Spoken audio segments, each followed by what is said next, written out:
प्रसिद्ध साहित्यकार निर्मल मिलिंद 60 साल के जवान हो गए।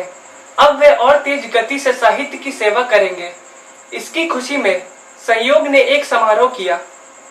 प्रसिद्ध साहित्यकार निर्मल मिलिंद की षष्ठी पूर्ति का आयोजन सहयोग नामक साहित्यिक संस्था ने किया।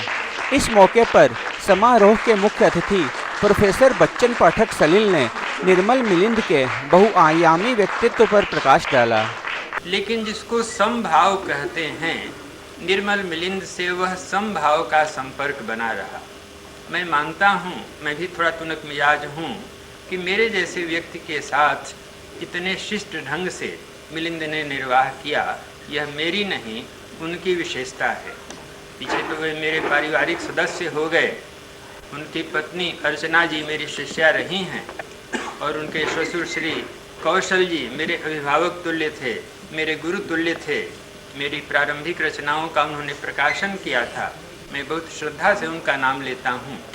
तो निर्मल मिलिंद आए, लिखते रहे, पढ़ते रहे। हम दोनों में कई समानताएं भी हैं, कुछ समानताएं नहीं भी हैं।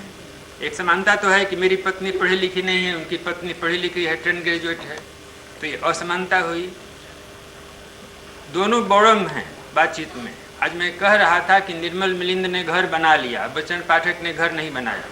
इसका माने निर्मल मिलिंद बहुत काबिल नहीं है उस माने में।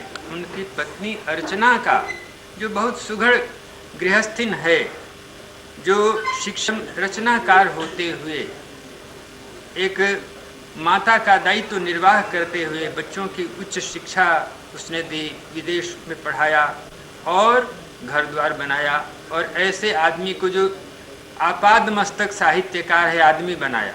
निर्मल मिलिंद ने लिखा है, वो अगर उनकी एक पंक्ति है तो मैं तो शोध कराने वाला हूँ कहूँगा, उन्होंने स्वीकार किया है। उन्हीं की पंक्ति है, तुम्ही ने छुआ आदमी हो गया। नहीं तो ऐसा आदमी कोई आदमी बनने वाला है। निर्मल मिलिंद को मैंने देखा बहुत ही, जिसको कहते हैं कि भावुक, संवेदनशील। और सबसे बड़ी बात यह है कि हम लिख रहे हैं, पढ़ रहे हैं, भाई लोग विभिन्न वादों से जुड़े हैं, हमारी अनेक प्रकार की विचारधाराएं हो, इसका पारस्परिक संबंधों पर कोई असर नहीं पड़े, ऐसे व्यक्ति को मैं महान मानता हूँ और इसीलिए निर्मल मिलिंद मुझे पसंद है। मिलिंद ने तो बज्जिका में ऐतिहासिक कार्य किया। बज्जिका को सशक्त रूप से बढ़ाने वाले, आंदोलन की दिशा देने वाले 3 साहित्यकारों से मैं अच्छी तरह से परिचित हूँ। निर्मल मिलिंद तो अपने हैं ही। तुलसीदास ने लिखा है, देखता हूँ कि इस व्यक्ति में कितना प्रेम, तो इसलिए आए हैं कि आपको जात में मिलाने के लिए लाए हैं। सुना है कि अब आप भी हम लोगों की तरफ सखी आए हैं। कहा जाता है कि साक्षारा का पूरा आनंद नहीं उठा सकता। स्मृति चेष्टा ये होनी चाहिए, खास करके साहित्य के लेखकों का, कि पारस्परिक संबंध तो अच्छे रहे हैं। इस दौरान निर्मल मिलिंद ने अपनी बातें इस तरह सामने रखी। मैंने अगर कुछ अच्छा किया होगा तो मुझे लगता है मैंने उन कलाकारों के लिए किया होगा जिनके बारे में मैं अखबारों में लिखता रहा था, और मेरी दशा सुधारने में भी योगदान दिया है। अपनी दुर्दशाओं का मैं स्वयं ही जिम्मेवार हूँ। मैं किस किस का आभार व्यक्त करूं? मेरे सामने उन तमाम लोगों की एक लंबी फहरिस्त है जिनका ऋण मुझे स्वीकार करना चाहिए। लेकिन ऋण स्वीकार करके मैं उनसे कन्नी नहीं कटाना चाहता, मैं उनका ऋणी बना रहना चाहता हूं। मैं चाहता हूं कि मुझे जिन्होंने प्यार किया है वे प्यार करते रहें। मैं चाहता हूं कि जो मेरे साथ आए हैं मेरे साथ बने रहें। मैं आपको अपनी सारी बातें संक्षेप में कहते हुए अपनी एक नज़्म सुनाता हूँ। ये वो लम्हा है जब मैं शुक्रिया कहूँ सबको, उनको जो साथ मेरे आंधियों में हमदम थे, उनको जो मेरी उम्मीदों पर खड़े कायम थे, उनको जिन्होंने मेरे आंसुओं को चूमा था, उनको जिनके लिए मैं कहाँ नहीं घूमा था, उनको जिनने मेरे माथे न धूप लगने दी, मेरी चाहों में सुर्ख चिन्हगियां सुलगने दी, उनको जिनने मुझे परवाज की ताकत देकर मुझे बचाया बेपनाह मोहब्बत देकर।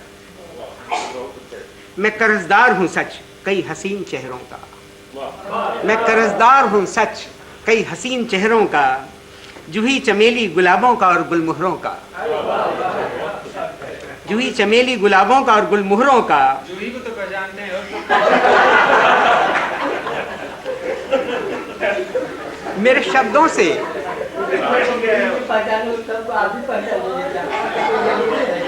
बाकी लोग रांची के।